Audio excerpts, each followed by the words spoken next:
મહાબળવાન દૈત્ય શકુની જે કહી રહ્યા છે રણભૂમિમાં કે જરાસંઘ, શાલ્વ, બુદ્ધિમાન એવા દંતવક્ર તથા શિશુપાળ એ મારા મિત્રો છે. સુતલ લોકની પ્રચંડ પરાક્રમી દાનવોને બોલાવીને આ મિત્રો તથા આપ લોકોની સાથે હું દેવતાઓને જીતવાના માટે જઈશ અને એ યુદ્ધમાં બાણાસુર પણ અમારી સાથે હશે. પ્રદ્યુમન આદિ જે ઉદ્ભટ આદિ છે તે દુરાત્માઓને જીતીને અને સ્ત્રીઓ સહિત દેવતાઓને બાંધીને હું મેરુ પર્વતની ગુફા છે એના મોંમાં નાખી દઈશ.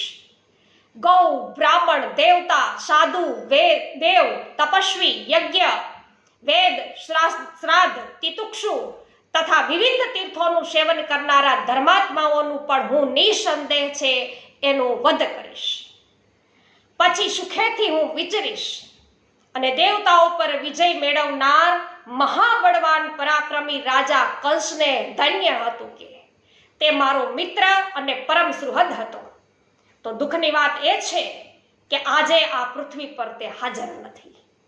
તો વૈષ્ણવો આ જ પ્રકારના સંવાદો અને યુદ્ધ વિશે વૈષ્ણવો જાણવા માટે અમારી સાથે જોડાયેલા રહો ગર્ગ સંહિતાના સત્સંગ દ્વારા. તો વૈષ્ણવો રોજ બપોરના 2 વાગ્યે આપણે ગર્ગ સંહિતા લાઈવમાં છે સત્સંગ કરીએ છીએ. તો અવશ્ય પુષ્ટિ સત્સંગ પેજ પર લાઈવ થજો અને અમારી સાથે શ્રી ગર્ગ સંહિતા છે એ અવશ્ય સાંભળજો. સર્વને મારા જય શ્રી કૃષ્ણ.